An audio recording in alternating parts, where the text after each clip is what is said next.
Board. To pay my dues. Yeah.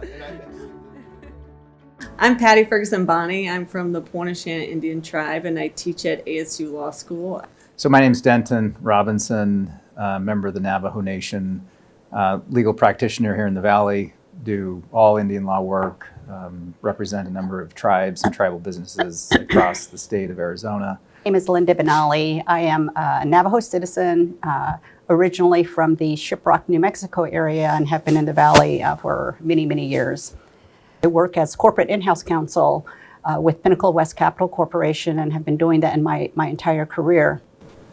My name is Varen Kuwanviema. I'm originally from the communities of Tuba City and Winkopi, where I still live part-time today. My clans are Tatnasutni, Iswanwa, Nashtejek Tabaha, and Pigaswanwa. That I should say, I'm an attorney in private practice. I own a mid-sized law firm. We had zero money. We were meeting in Linda's office at APS at the formation, but I think we held, when we held our first first meeting. Yeah, it was a formation meeting at the state bar. Mm-hmm. Was it the Biltmore? Where was it? No, it was at the Kierlands. Oh, Kierland, yeah. In Scottsdale. The state bar paid for our lunch. So we had a formation meeting. We had no money. We met with the executive director. Was it John Phelps? Yes, it was. Okay. And we said, we want to have this formation meeting, and our incorporator was Rod Lewis. Yes. And everybody agreed to the bylaws and the initial board, but we had that formation meeting, the state bar paid for our lunch. We had no money. And not to change course, but at that meeting, we had a tremendous turnout. I mean, there Yes. was a great deal of interest, so we knew that the need was there. I mean, we had, I don't know, at least 100 people there. We were very intentional about who the incorporator was. So we all agreed that Rod Lewis should be the incorporator because he was a mentor for so many Native attorneys. He graduated from UCLA Law School in the 70s. He's from the Gila River Indian community. He argued and won a U.S. Supreme Court case, the only Native attorney from Arizona who's argued before the U.S. Supreme Court. And he, worked for his tribe for most of his life. At that time, I think he was still at Gila River as the general counsel. And really grew that law office and helped to mentor other attorneys. And so he was supportive, of being part of the organization and what the organization would do. And so we were very intentional about having him be the incorporator for our organization. We had to get more people involved in order for this to be successful. And so we started thinking about committees, how to divide up the tasks to meet the needs of the organization and to meet our objectives. And so I think we've grown over the years, but we did establish, we've established a scholarship committee. We've established a service-oriented committee. We've established a golf committee. We've established an annual dinner committee. And am I missing? CLE. Oh, a CLE committee. And so we have all of these committees that we needed to essentially staff with people to help and assist and run. We had six board members, Marnie Hodequan, Carrie Patterson,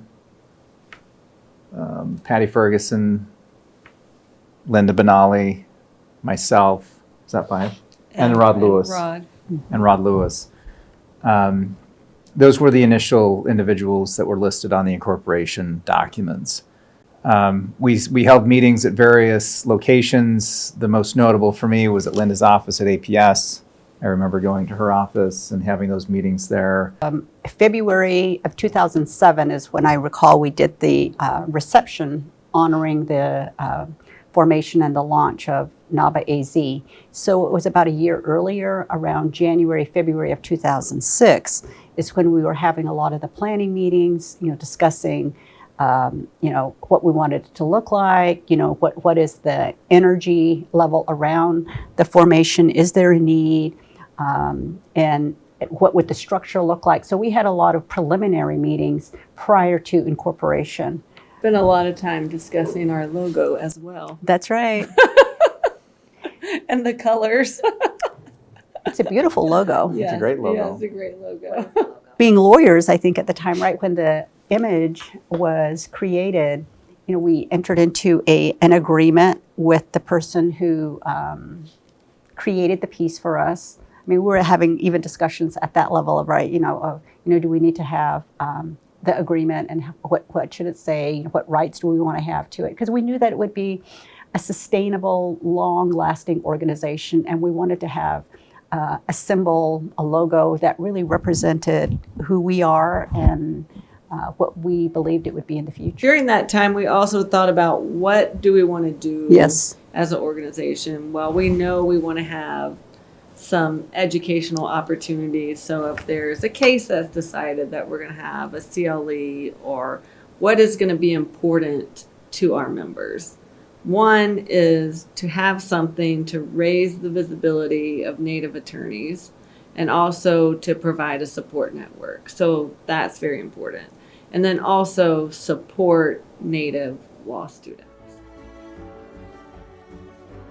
I was part of the Indian law section, and I was part of leadership, and there was a tension there because the Indian law section wasn't there to support Native lawyers or the development of Native lawyers. There was basically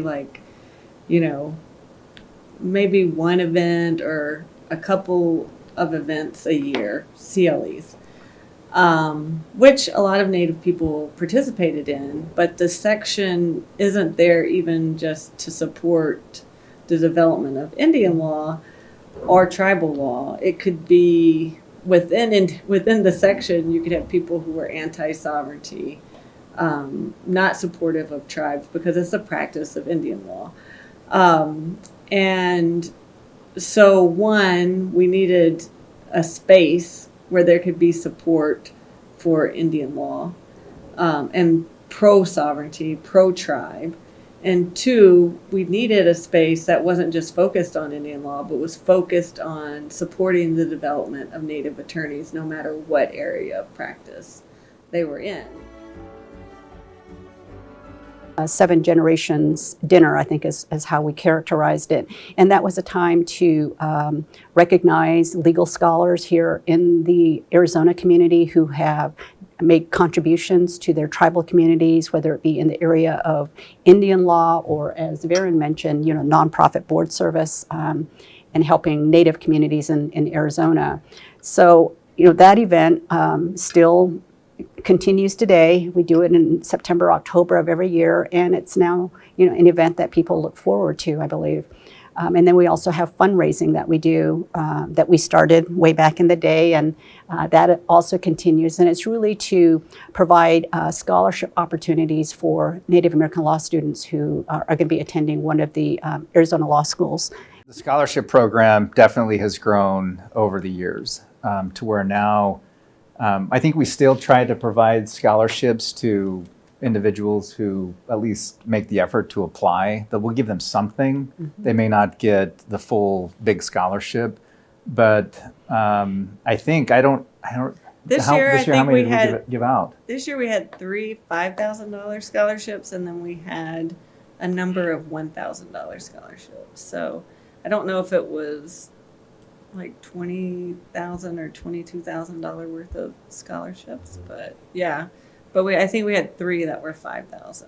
So it's definitely been a major focus of the organization throughout the years, is how to use the sacred funds that come in, that the donors so generously give.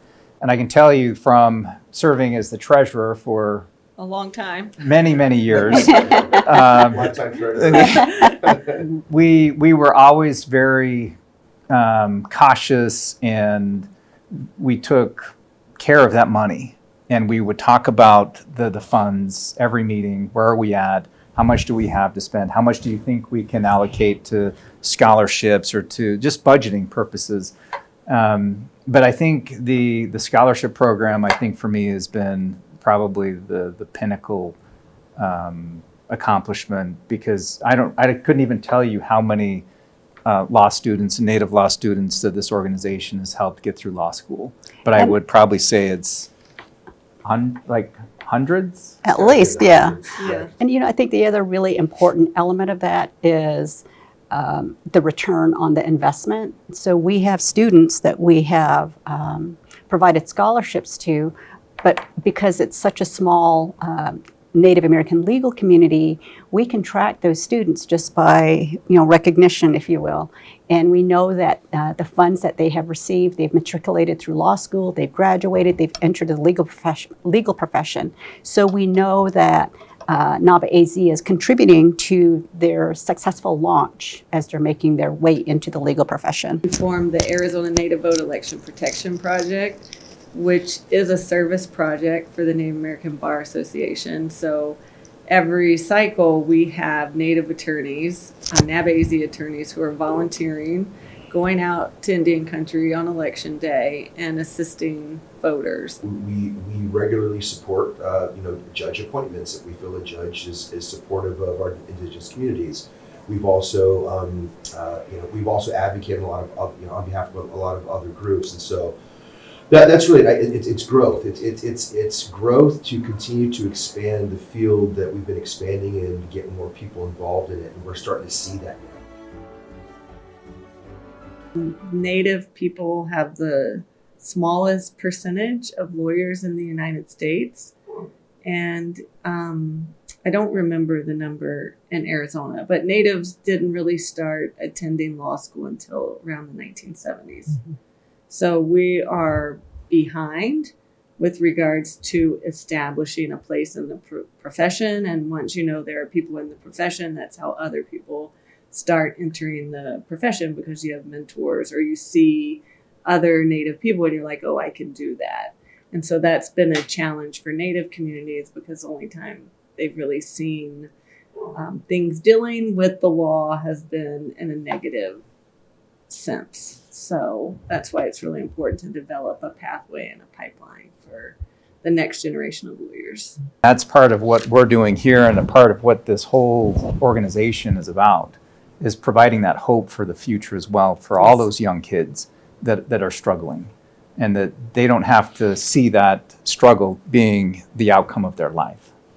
But again, I think through groups like Native American Bar Association or other programs like the Indian Legal Program at ASU, we're growing that network. I think we've done a lot to engage the community, to let all the way down to junior high schools, hey, listen, there's a path for you here, and there's a lot of people who look like you, who have been raised like you, who have similar backgrounds, that have actually done it. And so I think that's the one thing that I think we've been very good at is really getting a message out there that there's a path to do this, as Patty's noted. It's really important to have a legal profession that reflects the population. That is really important. So people understand, like you have lawyers who understand the communities. And if you do not have people who are Native, who are at law firms and corporations or judges, then we're not adequately representing the population. And we provide a different perspective, which is really important. I think that's important for academia, for law firms, for corporations, for the judiciary. It's really, really important to have that perspective and understanding. And we can see that for so long without Native attorneys and Native judges, that there hasn't been that understanding. And we still have a lot of work to do with regards to the judiciary and law firms and other areas. But for Native people, the law touches every aspect of a person's life. I think for me, it's really getting down to the essence of being able to advocate for your own people, right? Who better to advocate on those issues than those people themselves, right? So that's one perspective, is that we have to educate our own people to be advocates for themselves. We have a severe deficiency both on and on the reservation of people being able to advocate for themselves, or to find advocates who will represent them. That tribes are able to rely on individuals that are Native American lawyers. You come to the table with a different perspective than if you were not Native. You have this, it's just ingrained in who you are as an individual. You can sit side by your client and understand better where they're coming from, the issues that are presented to them, the challenges that face them versus somebody who's not Native wouldn't have that perspective and understanding. It's huge for my career. Like I was fortunate enough to come into this organization as an attorney. I'd been working at a law firm for maybe 2 years before, we started having these discussions, and I got involved with this. And I was able to meet individuals like Linda and Patty and Carrie and Marnie and Rod, and who am I missing? There were others as well. Mm-hmm. But as a new attorney, I honestly believe that it put me on a path for success for my career and the path that I was supposed to take.